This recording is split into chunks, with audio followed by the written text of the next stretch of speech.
मैं first time जुड़ी हूँ, आज मेरा पहला दिन। वेलकम वेलकम वर्षा जी। तो अब माइक को आप म्यूट कर लीजिए अभी हम।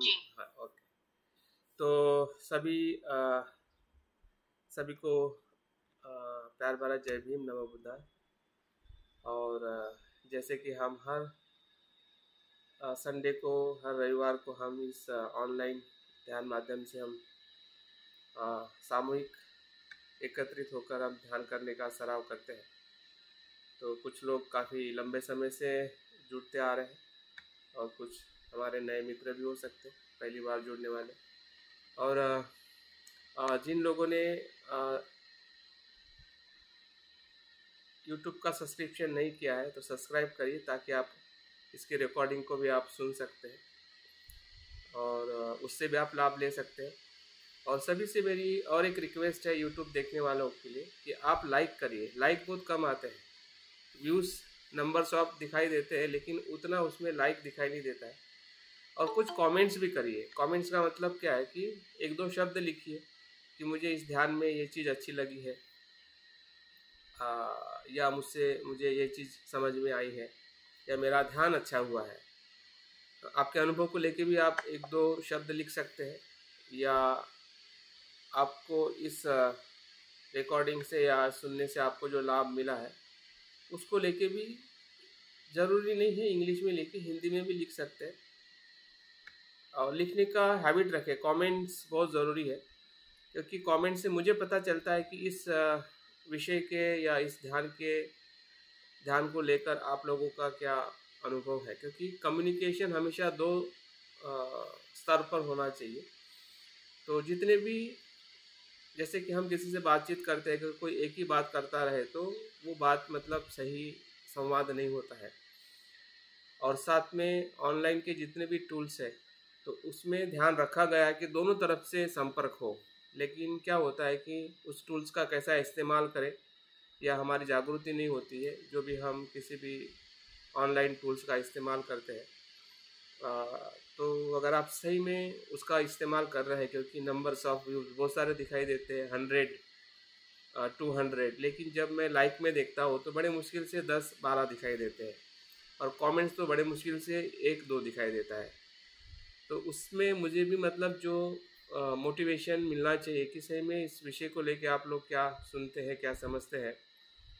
तो कम से कम जितने लोग 38 लोग आप लोग जुड़े हुए हैं, तो मैं चाहूँगा कि इसके बाद कम से कम 38 लोगों का लाइक आए और उस पर कुछ कमेंट्स भी आए। बाकी लोगों को भी अगर आप लोगों ने शेयर किया है, जो आपके मित्र हैं, तो उनको भी थोड़ा आप गाइड करें। इसमें कोई ज़्यादा समय और ज़्यादा स्किल की ज़रूरत नहीं है, बहुत कम समय में, और उससे आपका भी एक कनेक्शन बनता है उस सब्जेक्ट को लेकर, जिस सब्जेक्ट को आप सुनते हैं या कोई ध्यान करते हैं। तो ये बहुत ही महत्वपूर्ण है, और ये अभी निरंतर ऐसे वीडियोस निरंतर आने वाले हैं आपके लिए या हम सभी के लिए। तो इसका सही तरीके से उपयोग करें। तो आज ध्यान के प्रकार में हम आज करुणा का ध्यान करने वाले हैं, और हम करुणा ब्रह्म विहार से सभी लोग परिचित हैं। हमें पता है कि बुद्ध की पूरी आचरण पद्धति जो है इसी 4 ब्रह्म विहार पर आधारित है, जिसे हम बुद्ध का विहार कहते हैं। ये शब्द भी इसी ही ब्रह्म विहार से आया है। यहाँ पे जो ब्रह्म शब्द जो है, ये शब्द जो है ये किसी ईश्वरीय या जो वैदिक परंपरा में जो ब्रह्म शब्द इस्तेमाल किया जाता है, तो उस अर्थ से नहीं, बल्कि एक पवित्र और शुद्ध और उच्च मानसिक अवस्था के साथ जुड़ा हुआ है। यह परिशुद्ध चित्त की अवस्था या आचरण, जिसे विहार क्या कहते हैं, कि जिस अवस्था में बुद्ध रहते हैं, जिस जगह पर बुद्ध रहते हैं उसको बुद्ध विहार कहते हैं। तो बुद्ध किस जगह पे रहते हैं? वो 4 ब्रह्म विहार में रहते हैं। मैत्री में रहते हैं, करुणा में रहते हैं, मुदिता में और उपेक्षा में। तो ये 4 ब्रह्म विहार एक प्रकार से हमारे ही जीवन के 4 पहलू हैं, कि हम 4 तरीके से इस संसार में हमें व्यवहार करना है। मैत्रीपूर्ण रहना है संसार के सभी जीवों के साथ, और मैत्री भावना, जैसे हम काफ़ी लंबे समय से हम कर रहे हैं। और मैत्रीपूर्ण जो हमारा पहला जो शील है कि मैं मैत्रीपूर्ण कर्म करके मैं अपने शरीर को शुद्ध करता हूँ। लेकिन यहाँ पे सिर्फ शरीर शुद्ध नहीं होता है, इसमें वाचा भी शुद्ध होती है और मन भी शुद्ध होता है। हाँ? जितना मन शुद्ध होगा उतनी ही वाचा और हमारा शरीर शुद्ध होगा। तो इस पहले ही शील में जहाँ से हमारा शिलाचरण शुरू होता है, जहाँ से ब्रह्म विहार का जो पहला अनुभव है कि सभी जीव मात्रा के प्रति जब हम सुख की भावना करते हैं, कल्याण की भावना करते हैं, मंगल की भावना करते हैं, जो हमने पिछले सत्र में अगर आप लोग सभी उपस्थित होंगे तो हमने मैत्री चित्त का ध्यान किया था। और मैत्री चित्त से हमने देखा था कि मैत्री का जब मैं से रहित मैत्री होती है और मैं से बंधी मैत्री होती है। जो मैं से बंधी हुई मैत्री होती है वो मर्यादित मैत्री होती है, स्वार्थी मैत्री होती है, या कह सकते हैं संसारिक मैत्री होती है। लेकिन जो मैं से रहित मैत्री हम करते हैं या उस भाव में जब हम प्रवेश करते हैं तो वो मैत्री मर्यादित होती है। मैं से रहित या मतलब अपेक्षाओं से रहित, जिसमें शुद्धता ही शुद्धता होती है। तो उस शुद्ध मैत्री के आधार पर ही करुणा भावना का ध्यान किया जाता है। बनते संरक्षित जी कहते हैं कि मैत्री ही वो भाव है जब किसी करुणा के संपर्क में आता है तो वो करुणा भावना बनती है। मैत्री ही वो भाव है कि जब वो किसी के सुख के संपर्क में आती है, किसी के सफलता के संपर्क में आती है तो वहाँ पे मुदिता भावना निर्माण होती है। और ये मैत्री है जब लोग हमारी बात सुनते नहीं है या अच्छी बातों को लोग आचरण नहीं करते हैं तो हम उनको उपेक्षा से देखते हैं, उसके कर्म के आधार पर देखते हैं, या सापेक्ष देखते हैं, तटस्थ देखते हैं, साक्षी भाव से देखते हैं कि हम ना किसी सुख और ना दुख में हम विचलित न होते हुए अविचलित अवस्था में जब हम संसार में रहते हैं, तटस्थ रहते हैं, प्रज्ञा में रहते हैं, तो वो उपेक्षा भावना है। तो ये तीनों भावनाएं जो है करुणा, मुदिता, उपेक्षा, ये मैत्री भावना के आधार पर ही विकसित होती है। लेकिन मैत्री में अगर मैं की मैत्री है तो ये चारों भावनाएं या अन्य तीन भावनाएं विकसित नहीं होती है। मैं रहित मैत्री ही करुणा भावना का आधार है। आज हम करुणा भावना भी वैसे ही मैं रहित मतलब शून्यता के अनुभव के आधार पर हम देखने वाले हैं। जब तक हम शून्यता के या मैं रहित, मैं से मुक्त, स्व आसक्ति से मुक्त अवस्था में जब तक हम मैत्री या किसी भी आचरण को हम नहीं देखते हैं या नहीं करते हैं तो सब कुछ बौद्ध धर्म की शिक्षाएं जो है वो एक सांस्कृतिक शरण गमन तक ही सीमित रहते हैं। इसको हमने खास ध्यान रखना है। अगर हम सांस्कृतिक शरण गमन के ऊपर उठने वाले व्यक्ति है, समाज या हमारे आसपास का व्यक्ति किस प्रकार का शरण गमन कर रहा है, उसी शरण गमन को अगर हमारा शरण गमन हम समझे तो हम फंस जाएंगे। संसार में हम सभी साथ में हैं, लेकिन सभी साथ में हम ऊपर नहीं उठ सकते हैं, वो आगे पीछे ही उठेंगे। फिर हमारा पति हो, भाई हो, बहन हो या हमारा मित्र हो। लेकिन व्यक्तिगत प्रयास जो है वो हमें अपने स्वयं के व्यक्ति होने के आधार पर ही हमें करते रहना है। तो स्वयं का जो आधार जो है वो स्व को पहचानना है। जब तक हम स्व को देखेंगे नहीं, पहचानेंगे नहीं कि सांसारिक स्व क्या है, असंस्कारिक स्व क्या है, या आसक्तिपूर्ण स्व क्या है, या अनासक्तिपूर्ण स्व क्या है, या भ्रमित स्व क्या है और सत्य स्व क्या है, तो ये चीज़ अगर हम समझ नहीं पाएंगे तो हम कभी भी परिणाम कारक शरण गमन में भी नहीं जा पाएंगे, या परिणाम कारक शरण गमन से जो सत्य शरण गमन है उधर भी हम नहीं जा पाएंगे। तो अगर हम जा रहे हैं, जाने के लिए हमारा इतना समय हम लगा रहे हैं या हम इतनी ऊर्जा लगा रहे हैं, तो इस ऊर्जा को या इस प्रयत्नों को हमने पूरी तरह से सफलता की तरफ ले जाना, और सफलता बहुत ही समीप है। बहुत ही आसपास में है, सफलता बहुत दूर नहीं है। बुद्ध होना मतलब सफल होना नहीं है, बुद्ध के मार्ग पर चलना ही सफल होना है। बुद्ध होना मतलब कोई प्राप्ति नहीं है, उस मार्ग पर चलते हुए अनुभव करना ही अपने आप में प्राप्ति है। तो हम प्रयास कर रहे हैं, वही बुद्ध है। बुद्ध होना ही, होने के मार्ग पर चलना ही बुद्ध है। क्यों ऐसा? क्योंकि जैसे जैसे हमें अनुभव होगा, वही अनुभव हमें बुद्धत्व के अनुभव को समझाने के लिए मदद करेगा। एक एक क्षण का जो अनुभव है, अगर आपको एक क्षण में भी ऐसा लगता है कि स्व अनित्य है, स्व अनात्म है, तो बस वही बुद्ध का अनुभव है। ऐसे अनेक अनुभवों को हम अलग अलग समय में, अलग अलग आचरणों में देखते हुए अगर हम आगे बढ़ेंगे, तो निश्चित ही हमारा जो सफ़र जो है वो बुद्धत्व का ही सफ़र होगा या मार्ग होगा। हमें क्या होना है, क्या बनना है, इससे अच्छा हम क्या हो रहे हैं उसके तरफ हमारा ज़्यादा ध्यान होना चाहिए। हम हमेशा भविष्य के बारे में ही सोचते हैं कि मैं कल बुद्ध बनूंगा, या बाद में बनूंगा।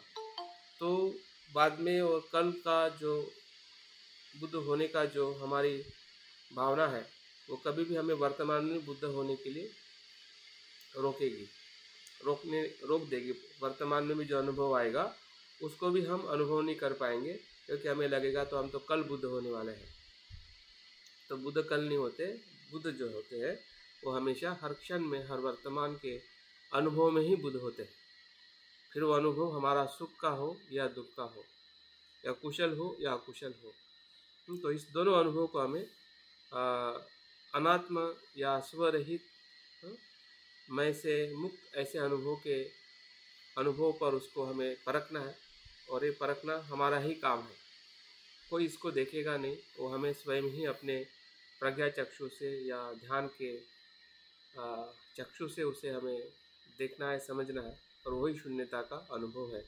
तो आज हम जो कोरोना का ध्यान करने वाले हैं, इसके बारे में मैं 3 बातें बताने वाला हूँ, और उसके बाद हम ध्यान का सराव करेंगे। पहली जो बात है कि कोरोना क्या है और कोरोना के स्तर क्या है, और फिर ये कोरोना जो भावना जो है ये बोधि चित्त को कैसे निर्माण करती है या कैसी वो उसको उत्पन्न करती है। इन 3 बातों को जानते हुए हम आज का ध्यान करने वाले हैं। जैसे कि हम कोरोना शब्द का, यहाँ पे बहुत सारे लोगों का नाम भी कोरोना है, इसलिए हमारे जो व्यवहारिक जीवन में भी जो शब्दों को हम अक्सर सुनते हैं, जानते हैं, और समझने का प्रयास करते हैं कि कोरोना ये शब्द जो हमारे बहुत ही हृदय के पास में है। और अक्सर हम इस शब्द को बुद्ध के साथ में भी हम अक्सर शब्द का इस्तेमाल करते हैं कि बुद्ध को हम महाकारुणिक कहते हैं, और बाबा साहब के जीवन को या उनके कार्य को भी, उनका भी जो बोधिसत्व का जो कार्य जो है इसी महाकरुणा के साथ जुड़ा हुआ है। तो बोधिसत्व हो, बुद्ध हो, या हम शब्दों के माध्यम से भी जो उसका इस्तेमाल करते हैं, तो करुणा शब्द हमारे लिए बहुत ही हृदय का है, आदर्श है, और हमारे जीवन का भी कहीं ना कहीं वो एक प्रकार से नैसर्गिक स्वभाव है। फिर वो माता हो, पिता हो, स्त्री हो, चाहे पुरुष हो, हमारे भीतर जो करुणा का जो एहसास है वो हमेशा रहता है, उत्पन्न होते ही रहता है, क्योंकि हमारा अस्तित्व ही इसी के साथ संवरता है, जिसे हम करुणा कहते हैं। फिर वो माता का प्रेम हो या पिता का प्रेम हो, या हमारे भीतर भी जो हर मनुष्य के प्रति या जीवों के प्रति जो एक, जिसे हम सामान्य रूप में दया भाव कहते हैं, या मदद करने का जो भाव है, या किसी के दुख में एक सहानुभूति जो है, वो एक हमारा नैसर्गिक अभिव्यक्ति है। मतलब करुणा ये कोई सिर्फ बुद्ध का ही स्वभाव है ऐसा नहीं है, बोधिसत्व का ही स्वभाव है ऐसा नहीं है, बल्कि हर मनुष्य का स्वभाव ही करुणा का स्वभाव है, क्योंकि उसी दर्द से हम जुड़ते हैं।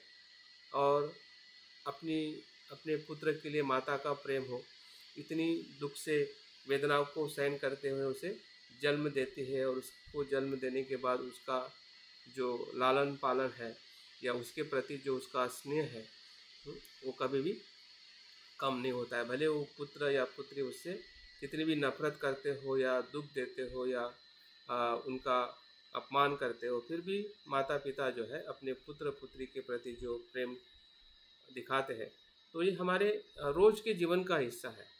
ऐसा मत समझिए कि ये करुणा कैसे उत्पन्न होती है, कहाँ पे होती है और कैसे उसको हम समझें।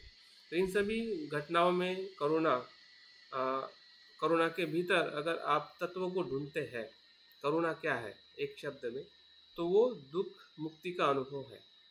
दुख भी है और मुक्ति भी है। क्या है करुणा? क्या है?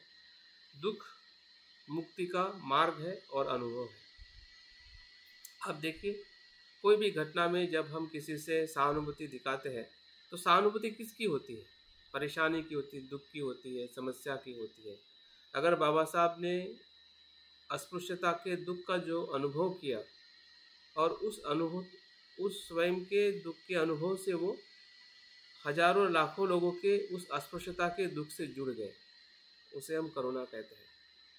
हाँ, और उस करुणा में उन्होंने मुक्ति का अनुभव लिया कि मुझे इससे मुक्त होना है और मुक्त करना है। स्वयं भी मुक्त होना है इस दास्ता से, इस गुलामी से या इस अमानवीय दुख से। सामान्य दुख तो एक अपनी जगह पर है, ये अमानवीय दुख है। ये मनुष्य ने ही मनुष्य के लिए निर्माण किया हुआ दुख है। वो सारे दुख जो है, जो बुद्ध ने बताया है कि जो जन्म भी दुख है, जरा भी दुख है, मृत्यु भी दुख है।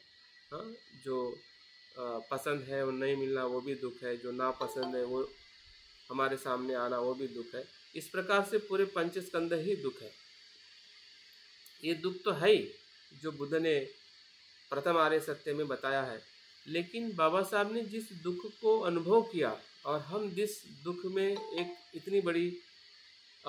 इतने बड़ा समाज दास्ता में रहा है और आज भी उस जाति की जो अनुभूति जो है, जातिवाद की जो अनुभूति है, जातिवाद का जो दुख जो है, वो आज भी कहीं ना कहीं अनेक स्वरूप में अस्तित्व में है। और उस दुख को हमें समझना बहुत ही ज़रूरी है। अगर बाबा साहब के पूरे आंदोलन को अगर एक शब्द में अगर देखते हैं तो बाबा साहब का अनुभव या आंदोलन जो है किसी ही करुणा भाव से उत्पन्न हुआ है, जिसके भीतर जो है अस्पृश्यता के दुख से मुक्त होना, एनिहिलेशन ऑफ द कास्ट, जातिवाद का निर्मूलन। और जाति जो है ये अपने आप में मानसिक गुलामी है, मानसिक अज्ञानता है, मानसिक क्या कहते हैं कि स्व की आसक्ति है एक प्रकार से। क्योंकि देखिए कि जब स्व की आसक्ति होती है तभी मैं और तेरा ये भाव जो है, ये मैं हूँ, ये मेरा है, तो ये तेरा है, ये जो भेदभाव का जो संघर्ष जो है वही दुख है जो बाबा साहब ने अपने जीवन में अनुभव किया और उसी दुख मुक्ति को उन्होंने अपने जीवन का मार्ग बनाया। तो इस प्रकार से दुख का जो अनुभव जो है, जो बुद्ध को हुआ है, जो बाबा साहब को हुआ है, कहीं ना कहीं हमें भी उसी प्रकार का अनुभव हो रहा है या हो चुका है।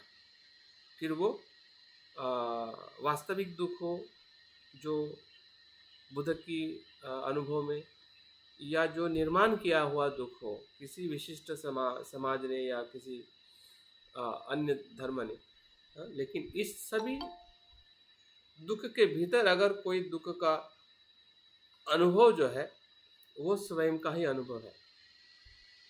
अस्पृश्यता में तो सभी लोग थे, लेकिन उस अस्पृश्यता के दुख का अनुभव बाबा साहब को हुआ, वो महत्वपूर्ण है। दुखी तो सभी थे, सभी अस्पृश्य थे, लेकिन उस सभी अस्पृश्य लोगों में बाबा साहब ने उस दुख और उससे मुक्ति होने का जो उन्होंने संकल्प लिया वो करुणा भावना। तो करुणा भावना को समझना हमारे लिए हर जगह पे संभव है। ऐसी कोई जगह नहीं है कि जहाँ पे हम करुणा भावना को हम देख नहीं सकते। जहाँ जहाँ पे भी दर्द है, जहाँ जहाँ पे भी दुख हमें दिखाई देता है, और दुख का जो अनुभव जो है वो हमें इन पंच स्कंदों में या पूरे अस्तित्व में, फिर वो किसी भी जगह का अस्तित्व हो, किसी भी परिस्थिति में हम जी रहे हैं, हर परिस्थिति में हमें दुख का अनुभव हो रहा है। लेकिन उस दुख के अनुभव के साथ हमें जब तक मुक्ति का अनुभव नहीं होता है कि इससे मैं मुक्त हो सकता हूँ, क्योंकि दुख जो है किसी कारण से उत्पन्न हो रहा है।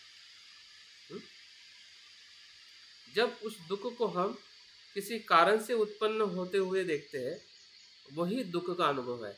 जब हम दुख को किसी कारण से उत्पन्न हुए नहीं देखते हैं, तो वो दुख का अनुभव नहीं है। वो दुख का अनुभव नहीं है, वो क्या है? वो एक प्रकार से अज्ञान का अनुभव है। दुख को अगर जब हम 4 आर्य सत्य कहते हैं, पहला आर्य सत्य का अनुभव जो है, उसको कारण के साथ में समझना मतलब आर्य सत्य है। अगर कारण के साथ में अगर हम नहीं समझते हैं, तो वहाँ पे मुक्ति संभव नहीं है और वो करुणा नहीं हो सकती। फिर और कुछ होगा, जैसे कि सामान्य तौर पे हम दुख को समझते हैं, लेकिन दुख के कारण को हम नहीं समझते। दुख कारण से उत्पन्न हुआ है, उस कारण को अगर नष्ट करते हैं तो मैं या हर मनुष्य मुक्त हो सकता है।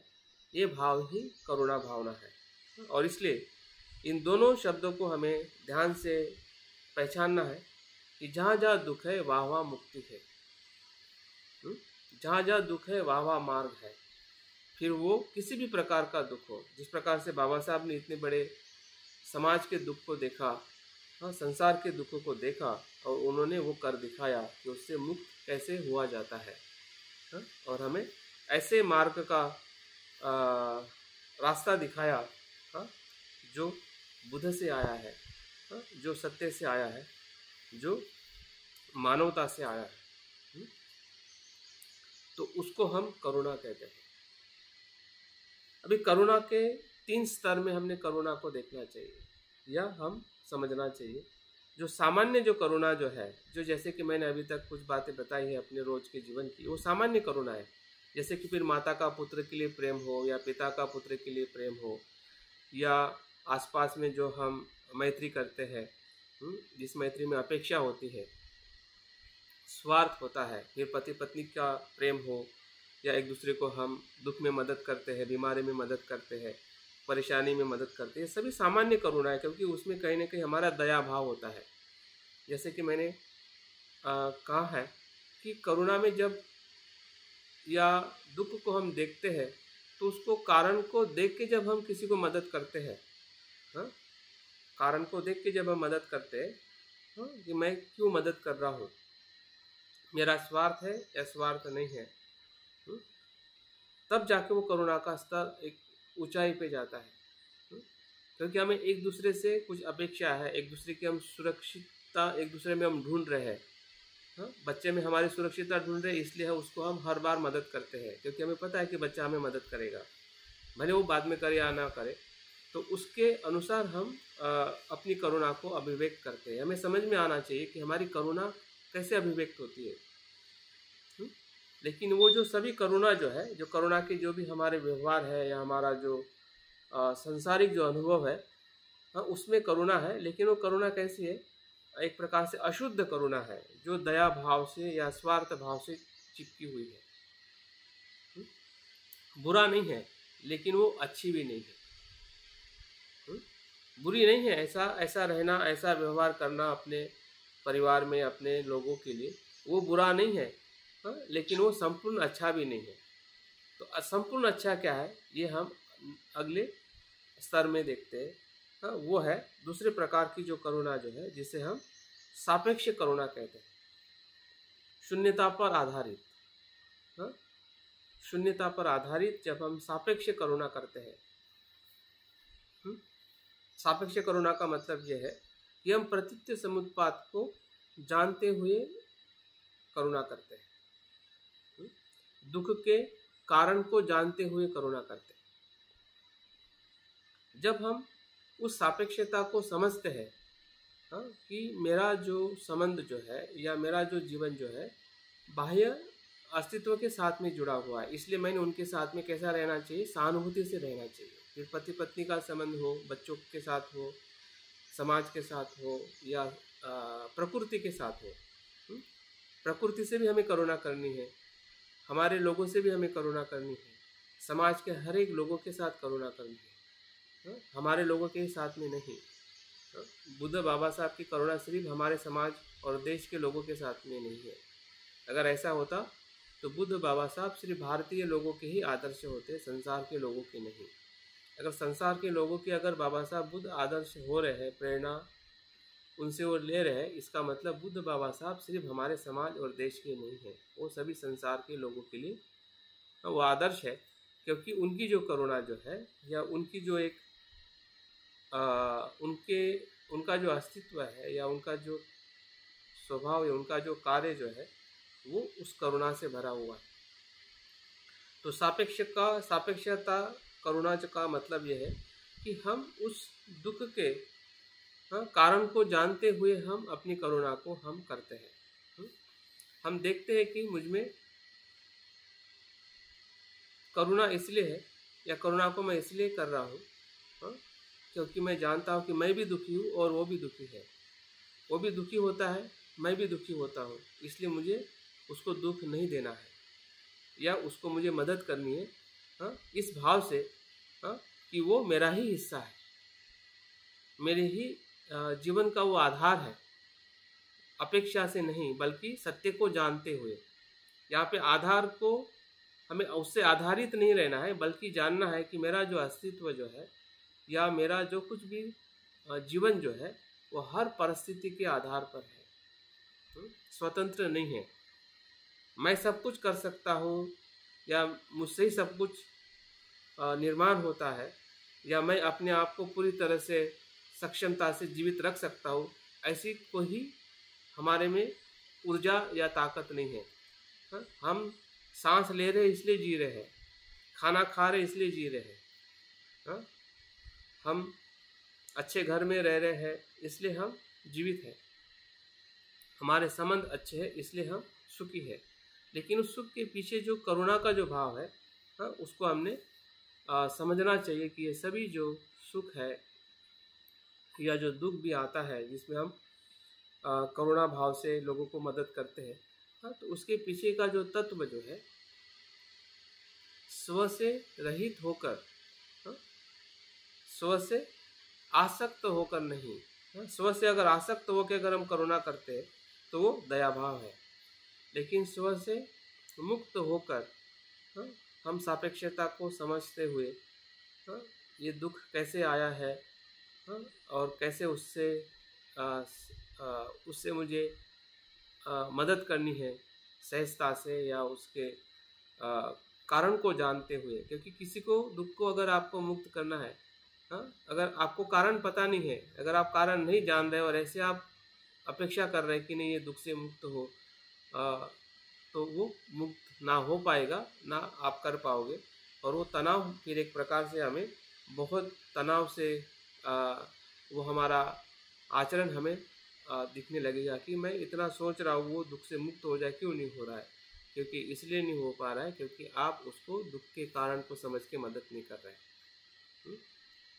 तो वो सापेक्ष जो करुणा जो है, उसको हमने ज़्यादा से ज़्यादा विकसित करना है, और वो स्व के आसक्ति से रहित।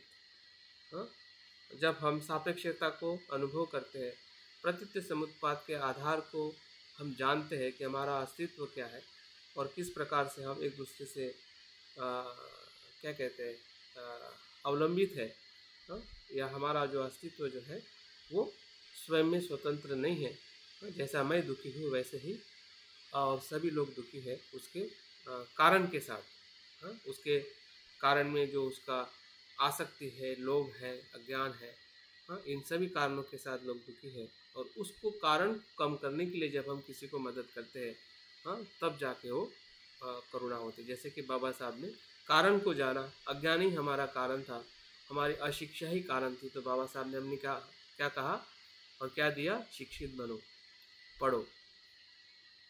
और पढ़ने से हमें वो सब समझने लगा कि सच और झूठ क्या है, और उससे हमारी आर्थिकता बढ़ी, हमारी मानसिकता बढ़ी, और आज हम अपने समाज में या देश में हम अपने सम्मान को या मानवता को प्राप्त करके हम अपने जीवन को आगे बढ़ा रहे हैं। तो ये बदलाव जो है ये कोरोना का बदलाव है। बाबा साहब ने सिर्फ मन में सोचा और अपेक्षा की कि सब मेरे लोग दुख से मुक्त हो जाए, तो वो बाबा साहब की ऐसी करुणा नहीं है। उन्होंने कारण के साथ में देखा कि इस दुख का कारण क्या है, जातिवाद का कारण क्या है, और उस जातिवाद को वो पूरी तरह से हर तरह से उन्होंने तोड़ने का प्रयास किया। और आज अगर हमें जातिवाद को अगर तोड़ने का प्रयास करना है तो हमारे लिए सबसे बड़ा चैलेंज है हमारे मन के भीतर जो जातिवाद है उसे हमें सबसे पहले तोड़ना है। बाबा साहब ने भी जो जातिवाद को तोड़ा है वो बाहर नहीं तोड़ा है, बाहर तो उन्होंने तोड़ने के लिए कार्य किया है, सबसे पहले उन्होंने अपने मन के भीतर कार्य किया। अगर बाबा साहब स्वयं अगर जातिवादी होकर अगर जातिवादी तोड़ने के अगर कार्य करते तो बाबा साहब जीवन में कभी सफल नहीं होते। आज जितने भी हमारे कार्यकर्ता या हम स्वयं भी जातिवाद को इसलिए नहीं तोड़ पा रहे हैं जो हमें दिखाई देता है, या हमारे समाज में जो व्यवहार होता है, फिर वो आर्थिक व्यवहार हो या सोचने का व्यवहार हो, शादी का व्यवहार हो, या जो भी व्यवहार आज हम कर रहे हैं जातिवाद के आधार पर ही कर रहे हैं।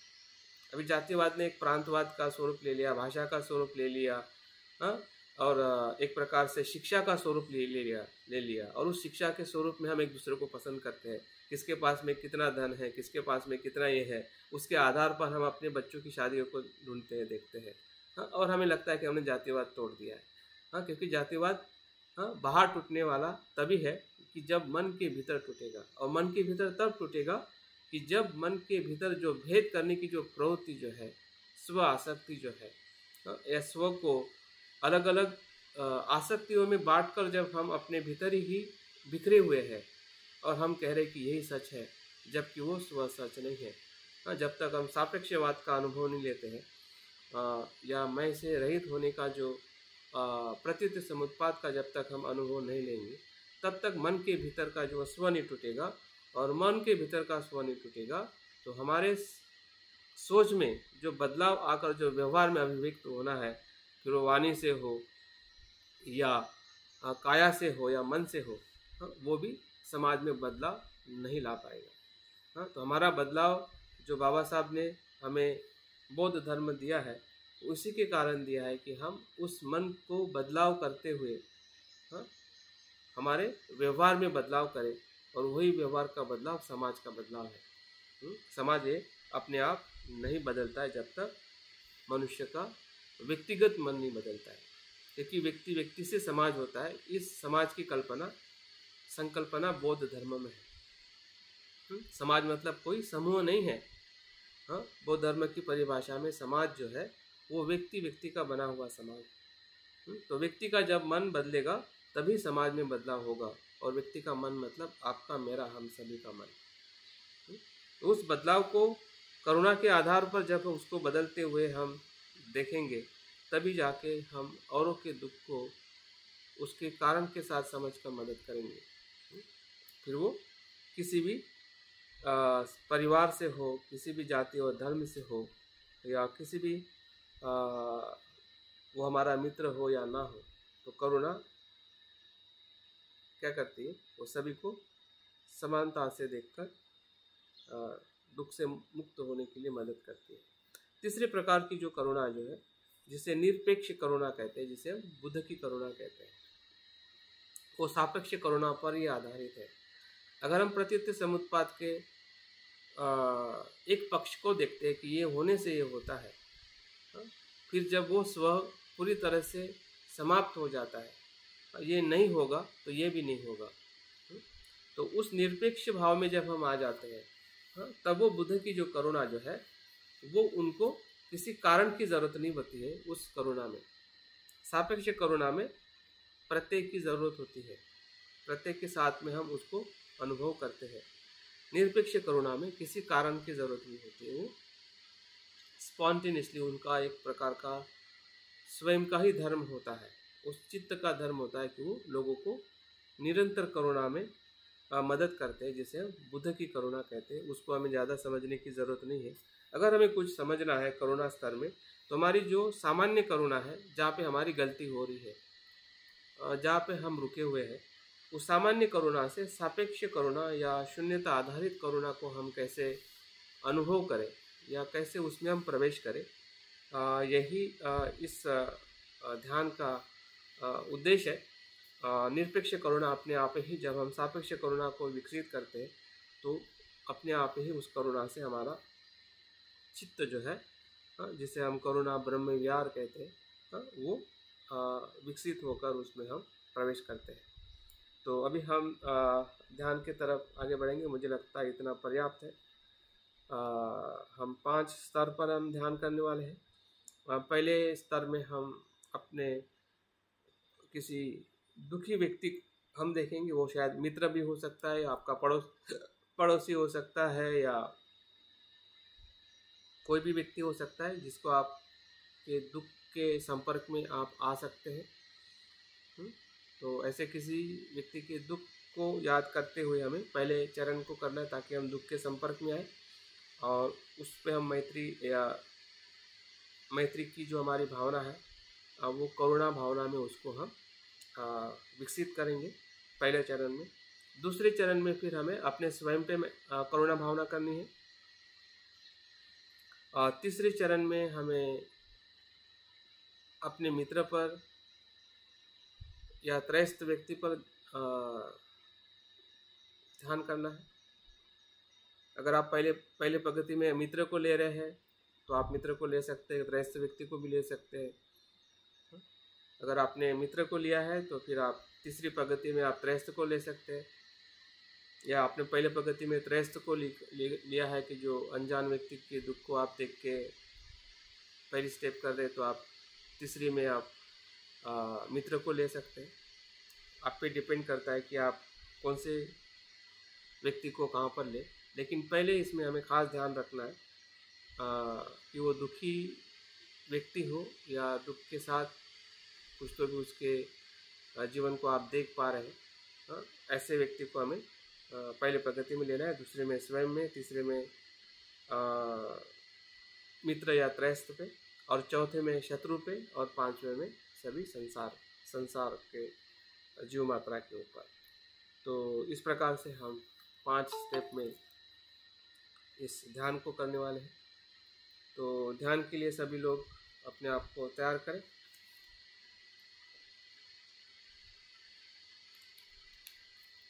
और मैं अक्सर कहते रहता हूँ, लेकिन आप लोग अपने वीडियो को हमेशा बंद ही रखते हैं। अभी आपकी चॉइस है, लेकिन आगे जब डिसिप्लिन आएगी तो हर व्यक्ति का वीडियो ऑन लगेगा और रखना चाहिए। चलिए ध्यान के लिए बैठक ठीक कर लीजिए। आप सभी अपने शरीर को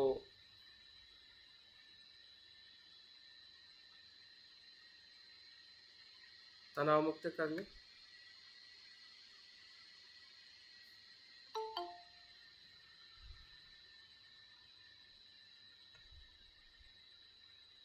देखिए कि आपका शरीर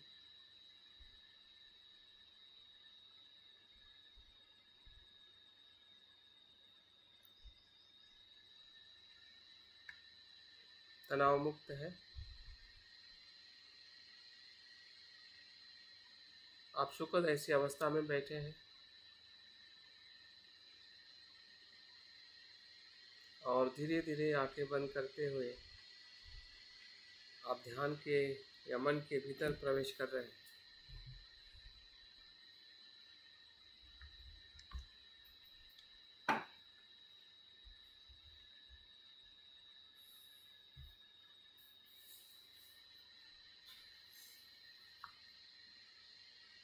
आप देख रहे हैं कि आपके शरीर का तनाव, आपके मन का तनाव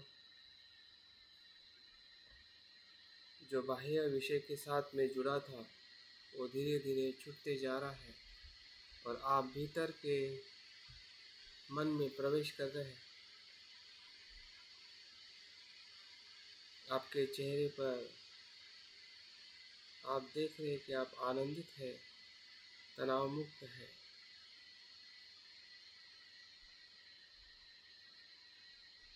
मन में आने वाले विचारों को भी आप देख रहे हैं कि कुछ सुखद विचार आ रहे हैं, कुछ दुखद।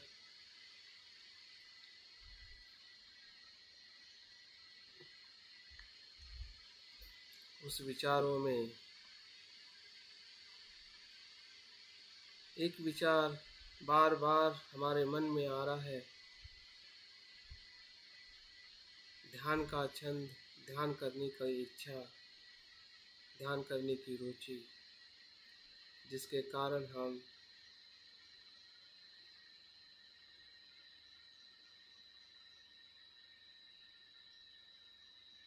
सुबह उठे हैं और ध्यान करने के लिए बैठे हैं। यही विचार निरंतर मन में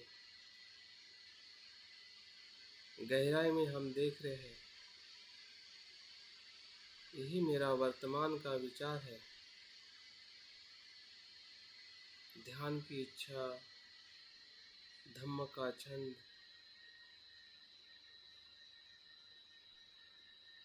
वही धम्म छंद हमें हमारी श्रद्धा को निर्माण कर रहा है। बुद्ध होने की श्रद्धा, धम्म के मार्ग पर चलने की श्रद्धा,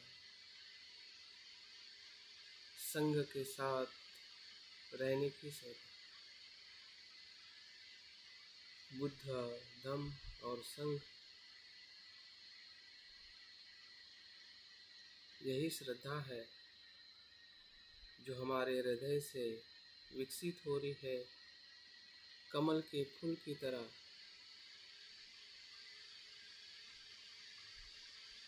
हमारा हृदय श्रद्धा से बुद्ध की तरफ विकसित हो रहा है।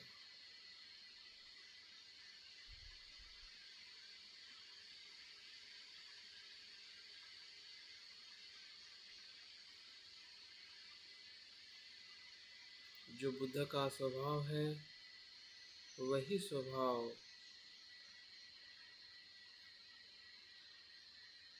मेरा है।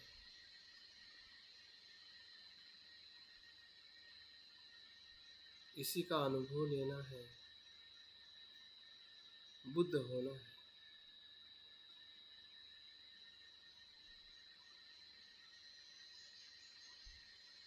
मेरे ही बुद्ध स्वभाव को अनुभव करना है।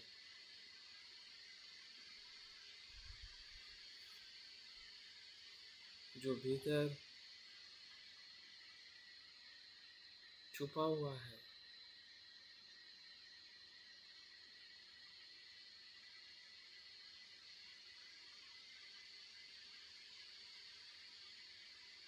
अंधेरे से घिरा हुआ है, न्यूरॉनों से घिरा हुआ है, काले बादलों से घिरा हुआ है। इन सभी न्यूरॉनों को, बंधनों को तोड़ते हुए, धम्म मार्ग पर चलते हुए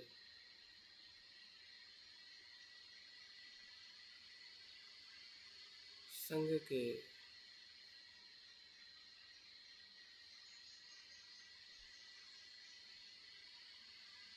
सहायता से, मदद से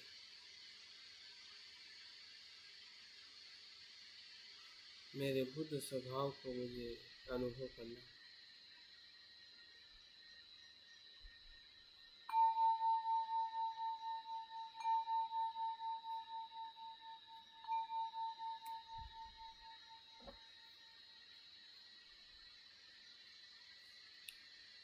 करुणाचित्त ध्यान के प्रथम चरण में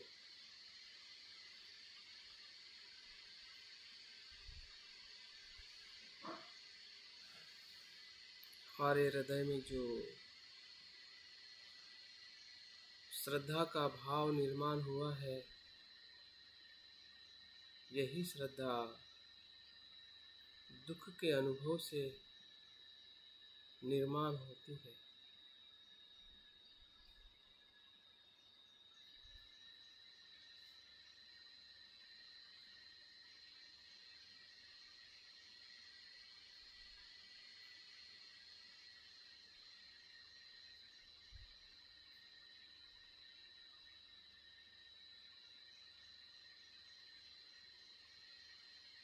किसी ऐसे दुख व्यक्ति का अनुभव करे, फिर वो हमारा मित्र हो सकता है, पड़ोसी हो सकता है, रिश्तेदार हो सकता है। देखिए किसी ऐसे दुखी व्यक्ति को मन चक्षु के सामने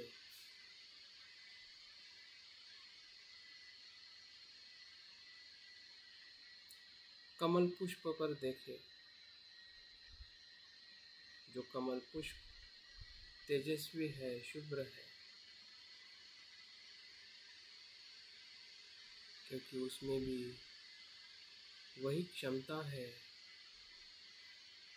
बुद्ध होने की। और कमल पुष्प उसी का ही प्रतीक है।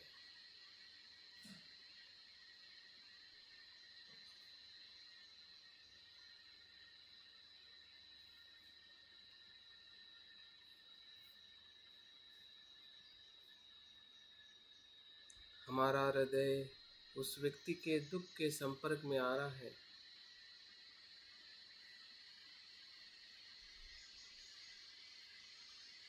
उस दुखी व्यक्ति के रूप को हम भली भांति पहचानते हैं कि वो हमारा मित्र है।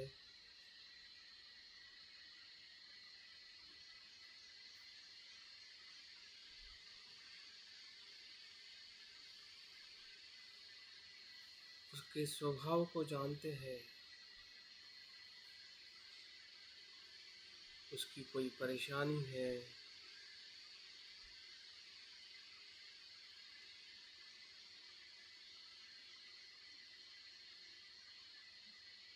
फिर वो परेशानी, वो दुख उसका शारीरिक दुख हो सकता है, किसी बीमारी का,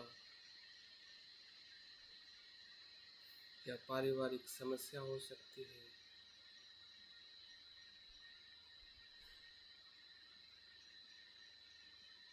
दुख को पहचानिए, किस प्रकार का दुख है, शारीरिक दुख है या मानसिक दुख है।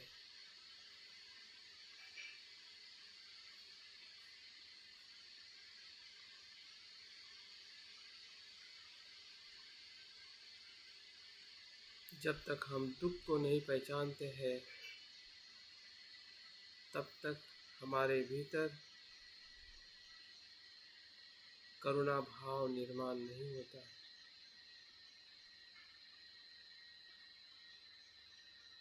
दुख से हमें ना डरना है, ना भागना है। दुख तो बुद्ध का मार्ग है।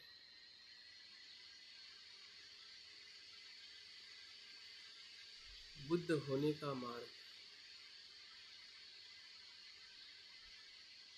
दुख को जानना दुख से विमुक्ति का मार्ग है। इसलिए हमें दुख से ना डरना है, ना भागना है, ना दुखी होना है। मित्र के दुख को देखते हुए हमें अपने आप को दुखी नहीं करना है, बल्कि पहचानना है कि मेरा मित्र इन दुखों से गुजर रहा है। अगर आप देख पा रहे हैं आपके मन की आंखों से, आपके हृदय से,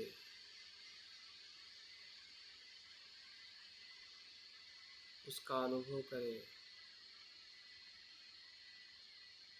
दुख के संपर्क में आइए।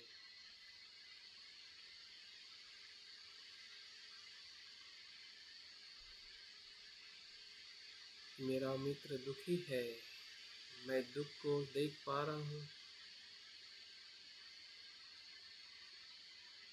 उसकी कोई बीमारी का दुख हो या मन में उसकी चिंता हो, भय हो,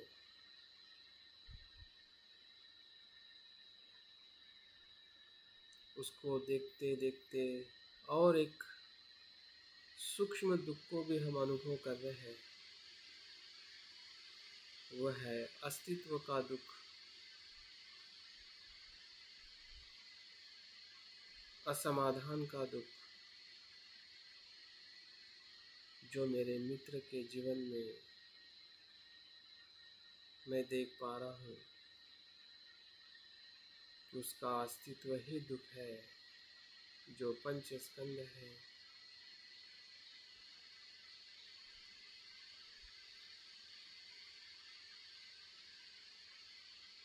वो स्वयं में ही असमाधान का दुख है। उस पंच स्कंद में कहीं पर भी सुख नहीं है, संपूर्ण समाधान नहीं है।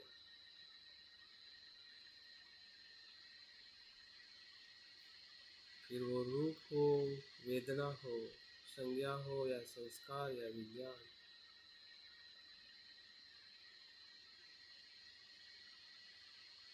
इन पंच स्कंदों का दुख ही सत्य है।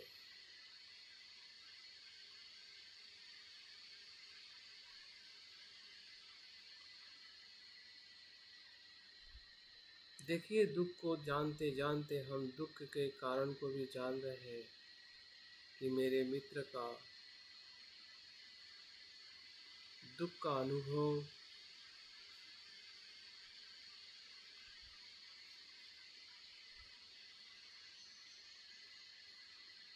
हमें उसके कारण को भी समझाने के लिए मदद कर रहा है कि वो दुख इसलिए है क्योंकि उस पंच स्कंद की जो आसक्ति है उसके कारण वो दुख है।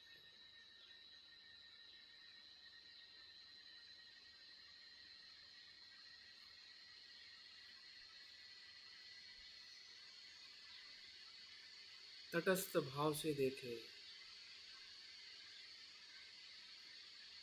साक्षी भाव से देखे, जागृति से देखे।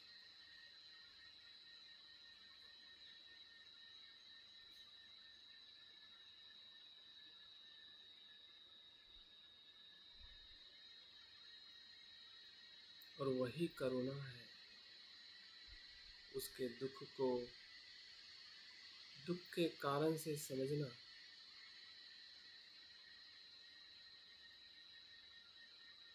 और करुणा भाव करना कि वो दुख से मुक्त हो, मुक्त हो, मुक्त।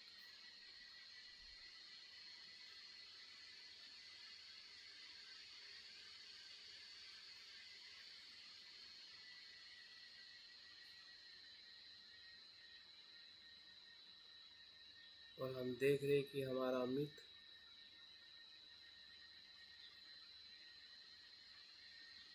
अपने कुशल कर्म से वो समझ रहा है, शील के आचरण से वो दुख से मुक्त हो रहा है, ध्यान के आचरण से दुख से मुक्त हो रहा है।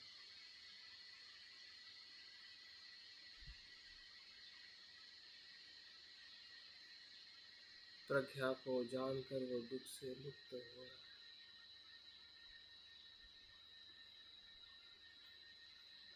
या मैं उसे मदद कर रहा हूँ, यह करूँगा। यही करुणा भावना है।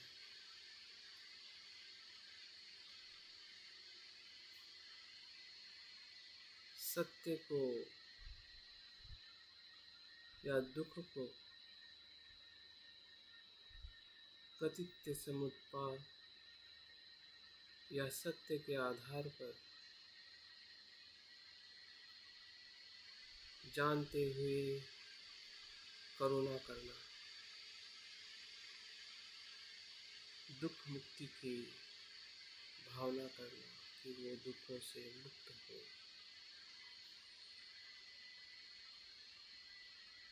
और ये संभव है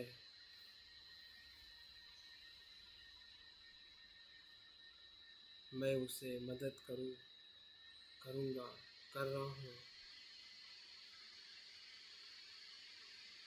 करते रहूँगा। भले वो चाहे ना चाहे, मैं मदद करूँगा। ये जो मैं है, इस मैं को भी हम जानते हैं कि वो स्वरहित है, अपेक्षा रहित।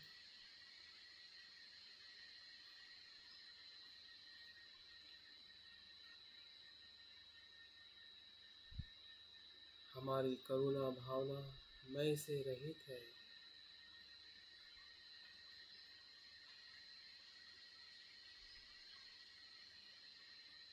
जो हम करुणा कर रहे हैं,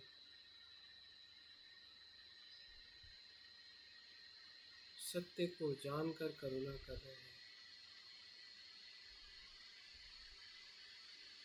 प्रतीत्य समुत्पाद को समझकर करुणा कर रहे हैं।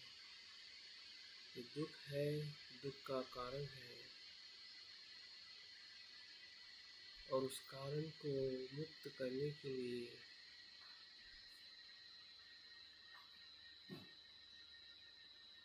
हमारा प्रयास है।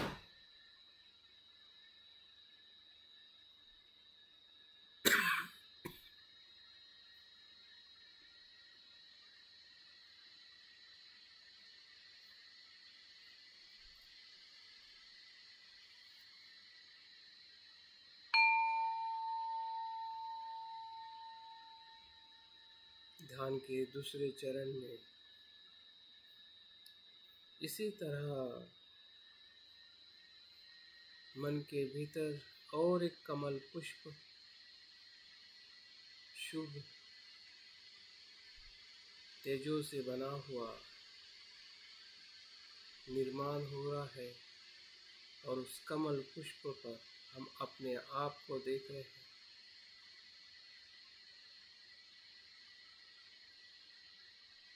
हम यहाँ पर भी है और उस मन के कमल पुष्प पर भी है। जैसे हम अपने आप को आईने में देखते हैं, हमारा प्रतिबिंब,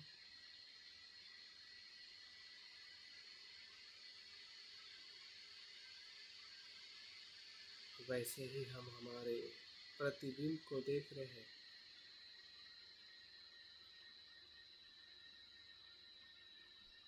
और जागृति से हमारे दुख को भी हम वैसे ही अनुभव कर रहे हैं जैसे हमने अपने मित्र के दुख को अनुभव किया है और करुणा भावना का अनुभव लिया है। उसी तरह से स्वयं के भीतर भी दुख का अनुभव करें,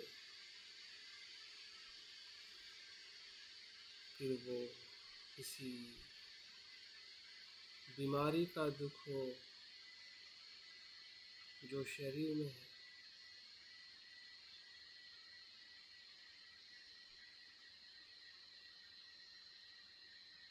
या मन के भीतर कोई चिंता हो, भय हो,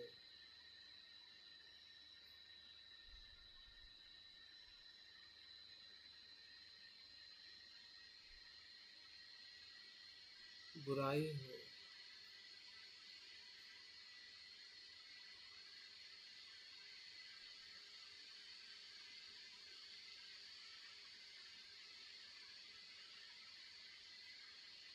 और तीसरे प्रकार के दुख का भी अनुभव करें।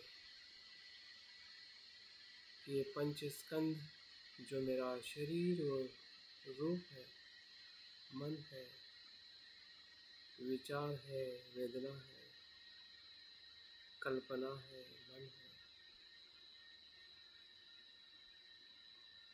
इसमें असमाधान ही है। संपूर्ण सुख देने की क्षमता इस पंच स्कंद में नहीं होना ही असमाधान का दुख है।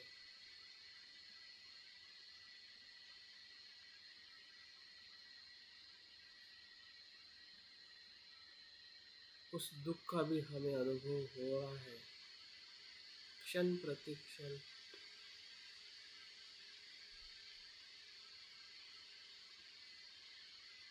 लेकिन हम दुखी नहीं हो रहे हैं, भयभीत नहीं हो रहे हैं, क्योंकि हम जान रहे हैं कि इस दुख का होना कारण के साथ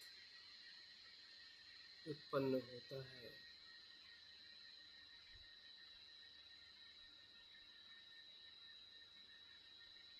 इस पंच स्कंद को देखने की हमारी मिथ्या दृष्टि है। इसे जब मैं, मेरा या आत्मा कहता हूँ, उसी के कारण दुख उत्पन्न होता है।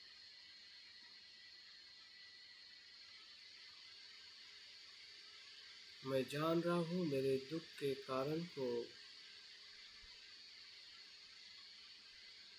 वही करुणा भावना है। स्वयं के प्रति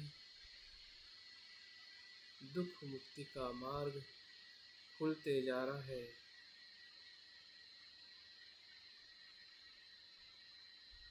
कि स्व जैसा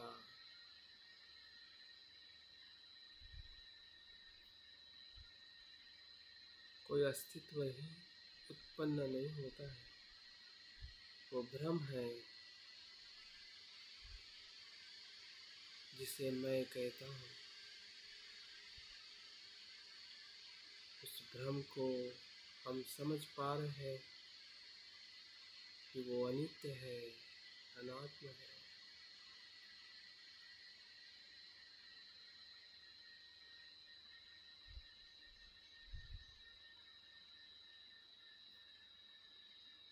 ये पंच स्कंदों से बना हुआ है, स्वतंत्र नहीं है।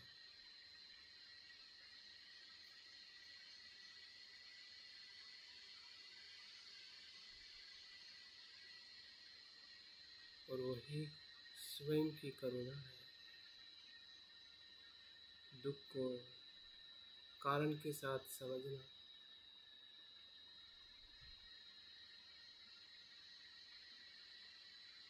और उस कारण को जागृति से नष्ट करना ही करुणा है। दुख मुक्ति का अनुभव क्षण प्रति क्षण हमें हो रहा है।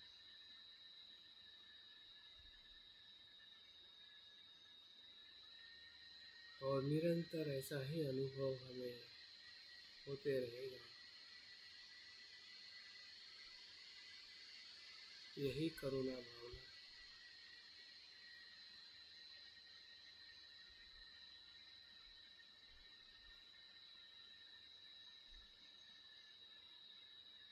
जहाँ जहाँ दुख है वहाँ वहाँ दुख का कारण है, और जहाँ जहाँ कारण है वहाँ वहाँ मार्ग है। जो शील के आचरण से हम दुख से मुक्त हो रहे हैं, ध्यान के आचरण से और प्रज्ञा के आचरण से।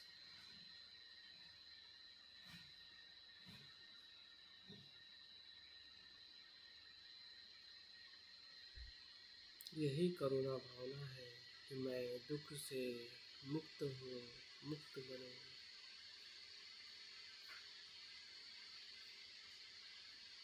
स्व आसक्ति से मुक्त बनूँ, भय से मुक्त बनूँ।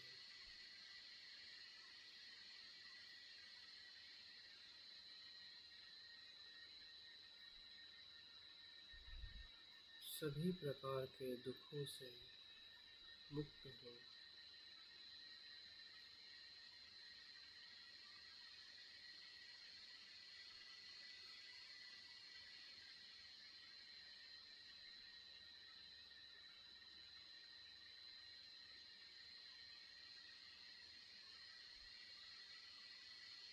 अकुशल कर्म का त्याग और कुशल कर्म का आचरण ही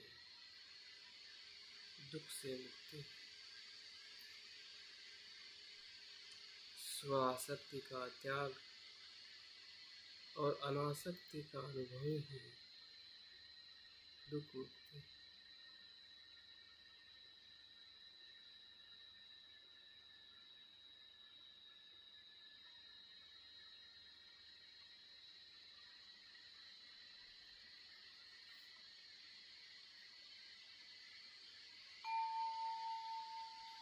ध्यान के तीसरे चरण में फिर से मन के भीतर एक कमल पुष्प खिल रहा है।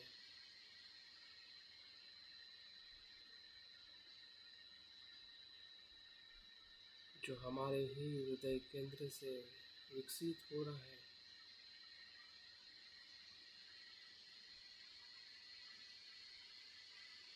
और देख रहे हैं कि उस हृदय शुद्ध ऐसे कमल पुष्प पर और एक मनुष्य को हम देख रहे हैं कि जो त्रस्त है, अनजान है, ना मित्र है ना शत्रु। संसार में ऐसे अनेकों लोग हैं जिससे हम अनजान हैं।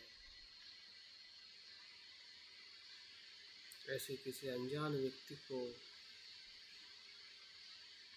इस कमल पुष्प पर देखें कि वो भी एक मनुष्य है और उसका भी दुख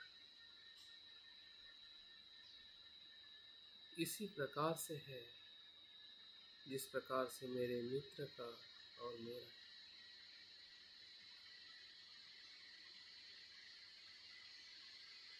हमारी करुणा भावना का अनुभव धीरे धीरे बढ़ते जा रहा है।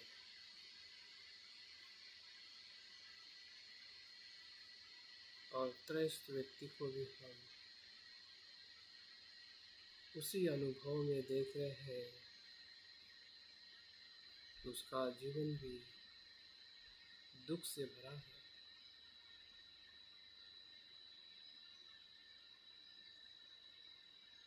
उसका दुख हमें हमारा दुख अनुभव हो रहा है, क्योंकि उसके और हमारे दुख में कुछ भी फर्क नहीं। जैसा मेरा शरीर है वैसे ही उसका है। जैसे मेरे मन का दुख है वैसे ही उसका है। जैसे पंच स्कंद का दुख है वही उसका है।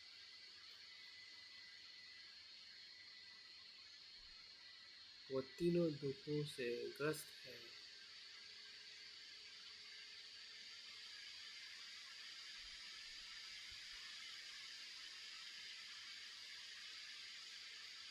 उसके दुख को भी उसके कारण से हम देख रहे हैं। जो कारण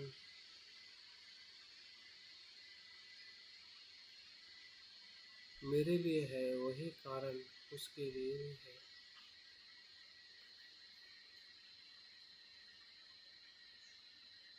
पंचस्कंद की आसक्ति ही दुख का कारण है।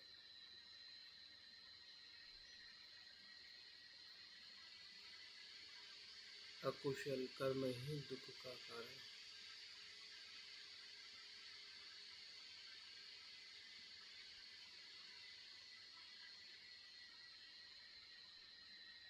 जैसे जैसे हम दुख और दुख के कारण को देख रहे हैं वैसे वैसे हमारे हृदय से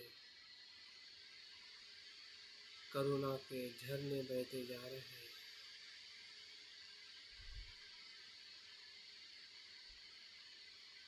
हमारा हृदय करुणावान हो रहा है।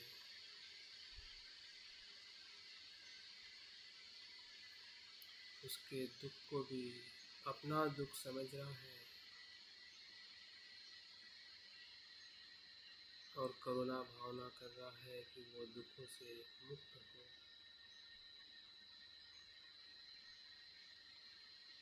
और उस मुक्ति के लिए मैं निरंतर प्रयत्न करूं।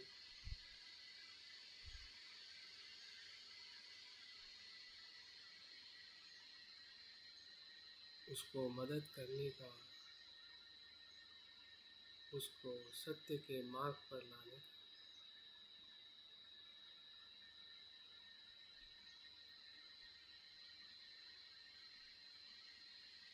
कुछ भेद नहीं है, फिर वो किसी भी जाति, धर्म या लिंग का व्यक्ति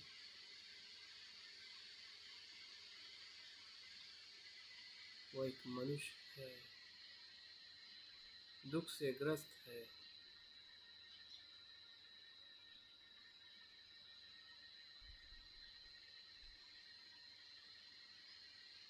और मेरे भीतर जो करुणा है स्वरहित है, प्रज्ञा से भरी, सत्य को जानने वाली करुणा है, शुद्ध करुणा है। और सत्य को हम जान रहे हैं,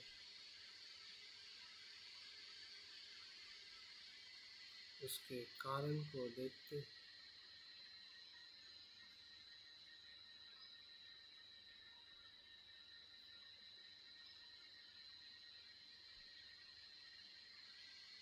हमारी करुणा उसके हृदय तक पहुंच रही है और हम संकल्प कर रहे हैं इसी करुणा से मैं त्रस्त व्यक्ति को निरंतर मदद करूं।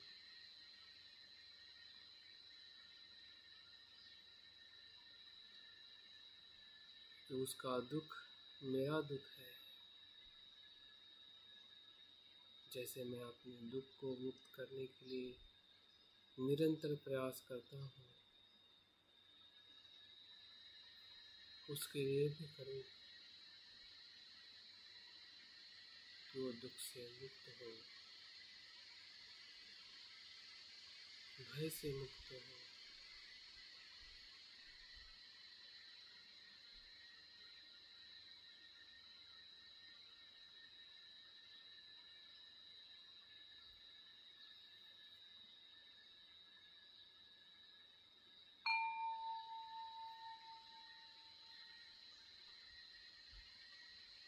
ध्यान के चौथे चरण में फिर से हमारे हृदय में जो श्रद्धा है उसका और विकास हो रहा है।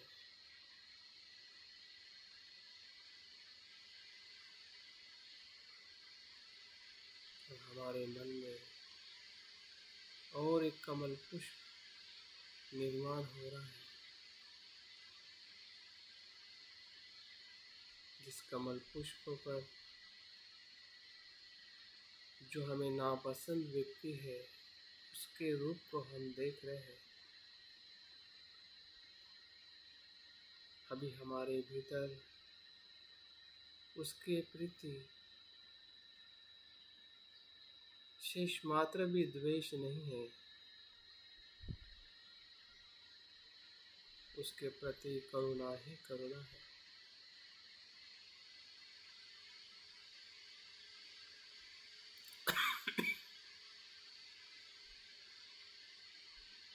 क्योंकि हम जान रहे हैं कि वो भी दुखी है, शरीर से, मन से,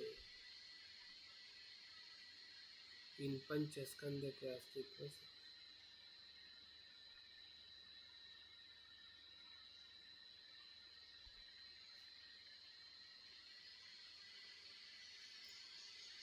अपने अज्ञान और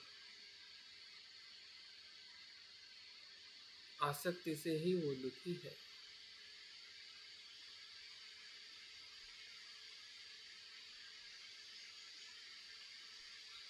और हमारी करुणा उसको देख रही है।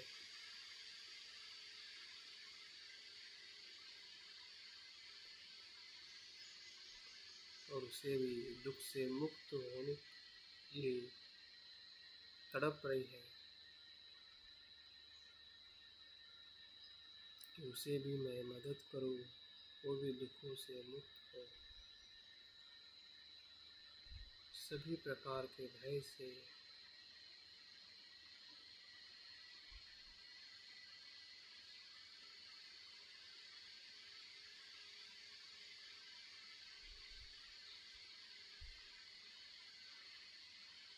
क्योंकि उसका दुख भी मेरे जैसा ही है, जैसे मैं दुखी होना नहीं चाहता वैसे वो भी अपने जीवन में सुखी होना चाहता है और दुख से मुक्त होना चाहता है।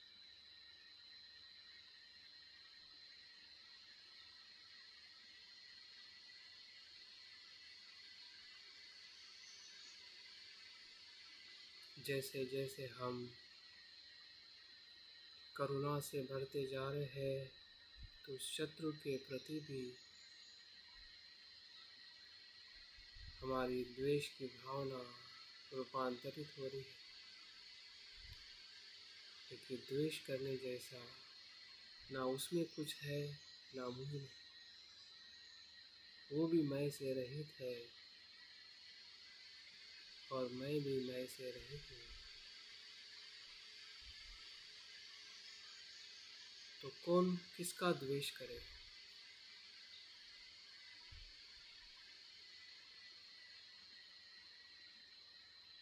क्योंकि सब अनित्य अनात्म है।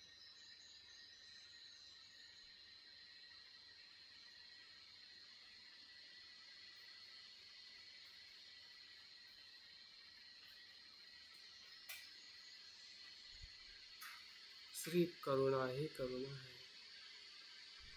स्वयं के लिए भी और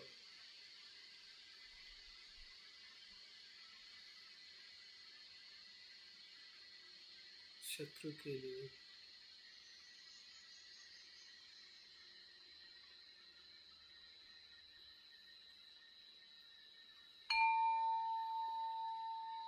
ध्यान के 5वें और अंतिम चरण में इन चारों कमल पुष्प को एक साथ देखें, जिस पर हमारा मित्र है, हम स्वयं हैं, त्रस्त है और शत्रु। इन चारों व्यक्तियों का दुख एक समान है, उसका कारण भी एक समान है और मुक्ति का मार्ग भी एक समान है। हम पंच स्कंद से अलग अलग है, लेकिन सत्य स्वरूप में हम एक दूसरे से जुड़े हुए हैं।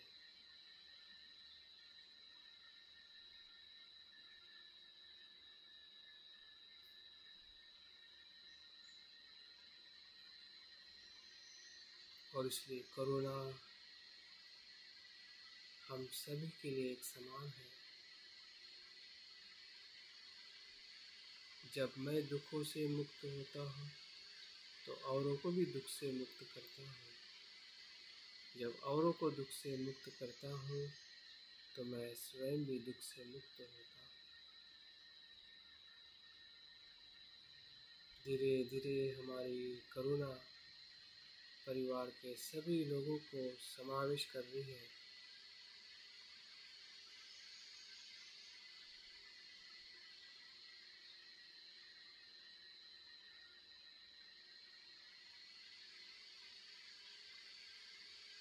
बढ़ते जा रही है, बढ़ते जा रही है। हमारा हृदय इस शरीर को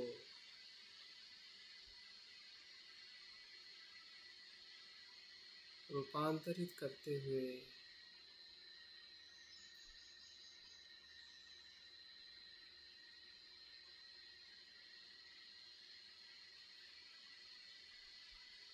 विस्तारित हो रहा है।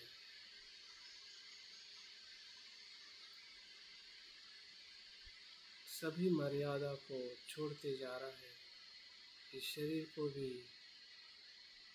शरीर की जो आसक्ति है, मन की जो मर्यादा है, वो टूटते जा रही है और अभी हमारा मन हवा की तरह, पानी की तरह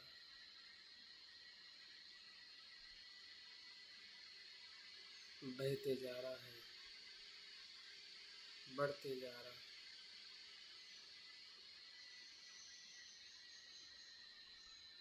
इस देश के सभी लोगों के प्रति एक ही भाव, सभी दुखों से मुक्त हो।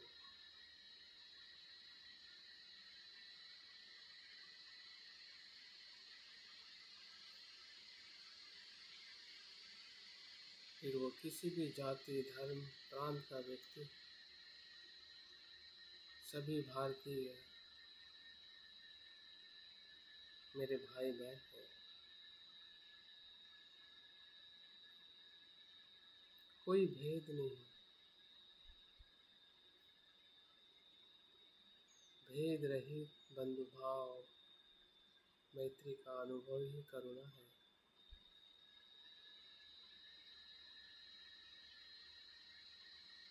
जहाँ पे स्व आसक्ति नहीं है, वहाँ पर मैत्री और करुणा ही करुणा है।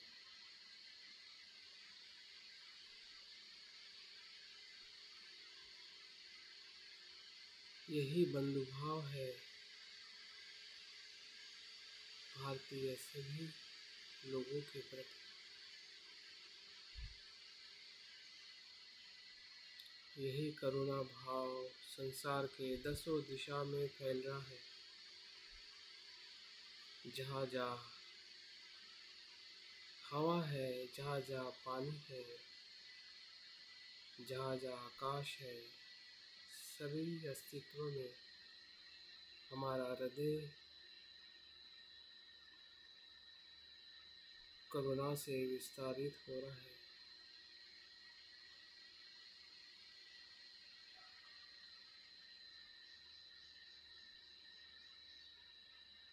सभी बंधनों को तोड़ते हुए हमारा चित्त बोधिचित्त में परिवर्तित हो रहा है। कोई भेद नहीं, कोई बंधन नहीं, कोई मर्यादा नहीं। सभी जीव मात्र के लिए एकमात्र भाव,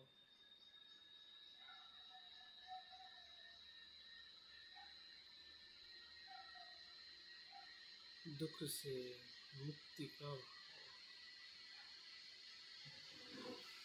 क्योंकि सभी अनित्य है, अनात्म है,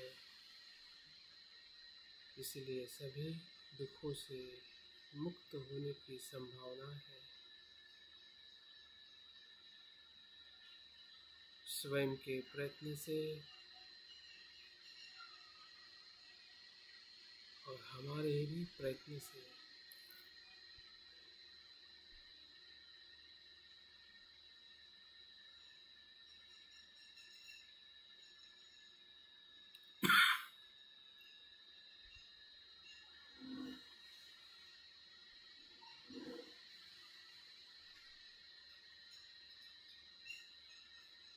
संसार के सभी जीव मात्रा का दुख मेरा दुख है, मेरा दुख सभी जीव मात्रा का दुख है।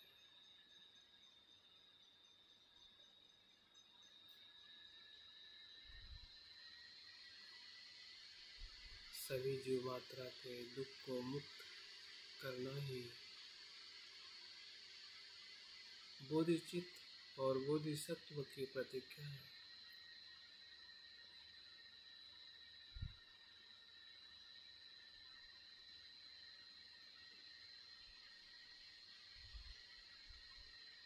यही करुणा भावना का अनुभव है।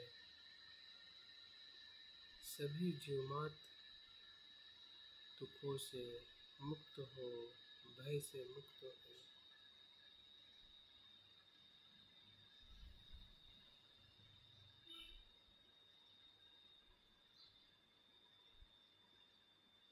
क्योंकि सभी अनित्य है, अनात्म है, स्वरहित है, शून्य है,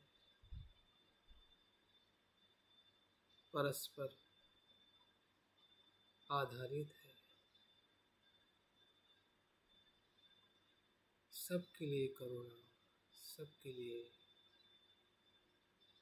दुख मुक्ति की भावना ही करुणा है।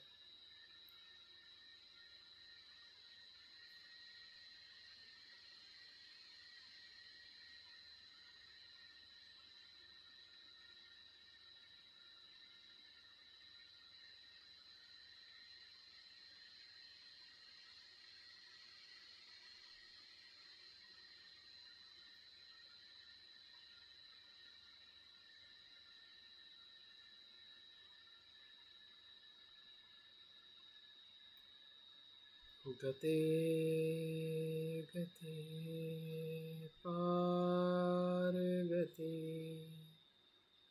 पार संगते बोधि स्वाहा गते गते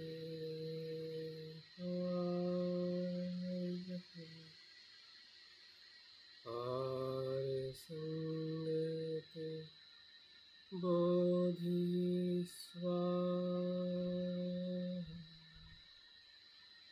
गते गते पार गते पार संगते बोधि स्वाहा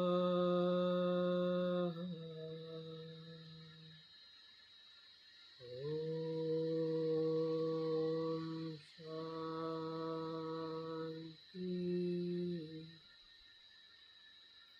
शांति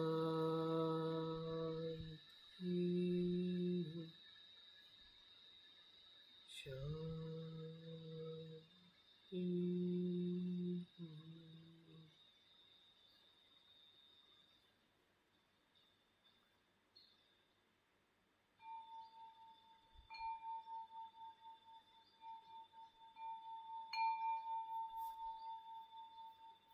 तो धीरे धीरे ध्यान को समापन करें और जो हमें अनुभव हुआ है दुख के कारण और उससे मुक्त होने का, उसको हमने अपने व्यवहार में अनुभव करना है और करुणा से, मैत्री से हमें अपने व्यवहार को और शुद्ध करना है ताकि हम शून्यता का इसे ही करुणा भाव से हम अनुभव कर सकें।